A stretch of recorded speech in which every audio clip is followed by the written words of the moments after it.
오랜만에 촬영하려고 저희 나와 있는데 저희 행사 이후로 또 샘플 세일, 아카이브 세일 행사하다 보니까 지금 업로드 텀이 조금 길어졌습니다. 많은 분들이 문의 주셨던 헬멧백 소개해드리려고 카메라를 켜봤고요. 헬멧백은 이미 하나의 테마, 하나의 카테고리로 자리를 잡은 아이템이죠. 굉장히 좀 에센셜한 아이템이고 어떤 특정 브랜드들에서는 뭐 크로스백이나 백팩 이런 카테고리의 범주로 별도의 범주로서도 헬멧백을 풀고 있긴 합니다. 그래서 월사이 모먼트에서도 좀 제가 1, 2년 전부터 헬멧백을 꼭 소개하고 싶었는데 왠지 모르게 계속 밀리다가 타 브랜드에 좀 없는 제품들을 먼저 소개를 하다가 이제서야 헬멧백을 월사이 모먼트 스타일로 좀 풀어보게 됐고요. 저희 같은 경우엔 오리지널리티를 기반으로 조금 더 현대적인 모습으로 변형을 시켰고 저희만의 디테일을 좀 추가한 그런 형태로 소개를 해드리게 됐습니다. 헬멧백은 많은 분들이 아시는 것처럼 제 2차 세계대전 때 이제 전투기 보급이 많이 늘어나면서 전투기 조종사들이 헬멧을 넣는 용도로 좀 큼지막한 이런 가방을 들고 다니면서 그 유래가 시작이 됐는데 처음엔 당연히 이제 밀리터리 이제 군대 보급용으로 사용이 되다가요. 이제 점점 이 헬멧백 같은 경우에서 1세대, 2세대, 3세대 이제 형태가 계속 변형이 되고 이제 민간에서 전쟁이 끝나면서 민간에서도 사용이 되기 시작을 했습니다. 그래서 초기 버전에는 안감을 울이나 코튼을 사용하기도 했고요. 원단 같은 경우에도 굉장히 헤비한 나일론 원단을 쓰다가 점차 좀 얇은 나일론이 쓰이기도 하고 좀 이제 울 소재랑 같이 섞인 소재가 같이 혼용되기도 하고요. 그렇게 많이 발전이 되다가 최근에 들어서는 각 브랜드들마다 해석하는 방식에 따라서 조금씩 다 다르게 나오는 것 같더라고요. 월사이버트에서는 우선 이 헬멧백의 원단을 고를 때 초기 그 오리지널리티를 좀 살리기 위해서 MA1이나 플라이트 자켓에서 많이 쓰였던 그런 나일론 광택감이 살짝 있는 소프트 트윌 나일론을 이제 골라 사용을 했고요. 그리고 안감에는 210데니어 나일론 원단을 사용을 했습니다. 조금 다른 점이라면 이 소프트 트윌 나일론이 코팅이 안 돼 있었다 보니까 그 저희가 처음에 샘플링을 3번을 보는 과정에서 그 커팅면에서 원단의 올풀림도 좀 작고 그리고 발수력도 저희가 원하는 만큼 수준이 나오지 않아서 별도의 코팅을 한 번 더 거쳐서 옅은 광택감과 그리고 발수력 그리고 재단면이 조금 더 깔끔하게 나오는 그런 장점들을 살린 제품입니다. 저 같은 경우에는 이 헬멧백을 사용할 때 좀 형태감이 어느 정도는 잡혀야 된다고 생각을 했어요. 시중에 나와 있는 헬멧백들 보시면은 형태가 많이 무너지는 것들이 있는데 저는 어느 정도의 그런 안감 그 소프트함을 갖고 가면서도 형태는 유지가 돼야 된다고 생각을 했거든요. 특히 이제 저처럼 맥북이나 주요한 서류들이나 책이나 이런 것들을 넣고 다니신 분들은 더 공감을 하실 텐데 좀 보강제가 없어서 흐물거리는 가방들은 브리프 케이스 같은 토트 종류에서는 좀 불편함이 많이 느껴지더라고요. 그래서 저희는 솜과 더불어 토이론이나 부직포를 곳곳에 좀 적재적소에 배치를 해서 적당한 형태감과 소프트함을 같이 살린 제품이라고 보실 수 있습니다. 앞쪽 전면부를 보시면 가장 큰 인상을 좌우하는 부분이 바로 이 중심 부분인데요.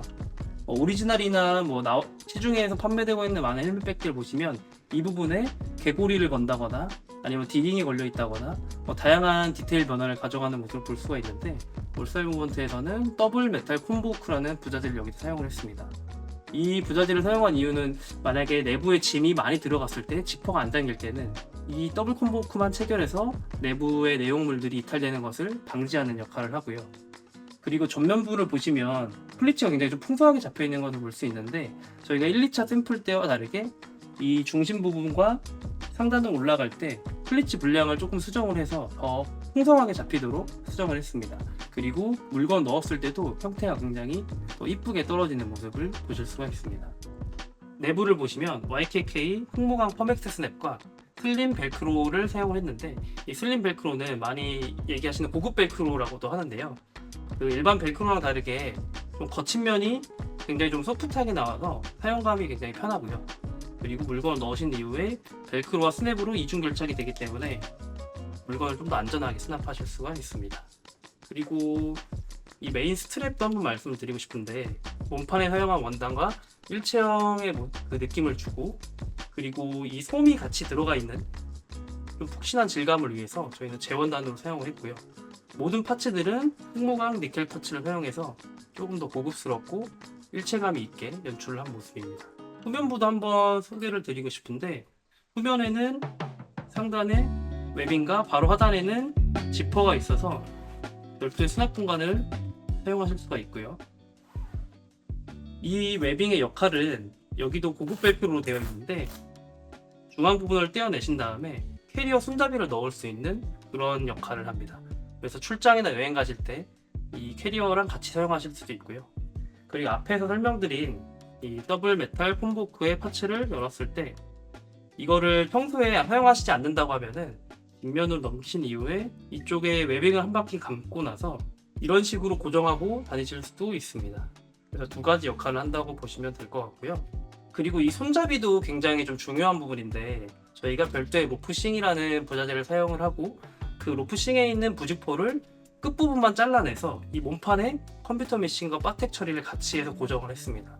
이렇게 하게 되면 그냥 가만히 이렇게 들고 서 있어도 이 핸들이 아래로 무너지지 않고 형태를 유지하기 때문에 저희만의 좀 노하우가 적용된 디테일이라고 보실 수가 있고요. 내부 같은 경우에는 이렇게 전면부에 라벨이 있는 포켓이 하나 있고요. 지퍼와 벨크로 포켓으로 이중 구조로 되어 있습니다. 그리고 헬멧백에는 이제 베이지색 안감을 사용을 했는데 바로 맞은편에도 벨크로로 열고 닫으실 수 있는 포켓이 두 개가 있어서 내부 수납 공간도 좀 여유롭게 사용하실 수가 있는 제품입니다. 별도의 랩탑 파티션이 있진 않지만 아까 말씀드린 것처럼 전면과 후면부에 적절한 보강재가 들어있어서 랩탑을 따로 별도의 케이스 없이 넣으셔도 충분히 안정감 있게 캐리하실 수가 있어서 저 같은 경우에는 이제 직장 다니시는 분들, 랩탑을 많이 들고 다니시는 분들한테 추천드릴 수 있을 것 같습니다. 제 개인적으로는 굉장히 좀 마음에 드는 제품이라 평소에 헬멧백에 대해서 궁금해하셨거나 아니면 구매를 염두에 두고 계셨던 분들은 월사일보먼트 제품 이번에 정말 좀 자신 있게 말씀드릴 수 있을 정도로 잘 만든 제품이다 보니까 한번 구매 염두에 봐주시면 좋을 것 같습니다.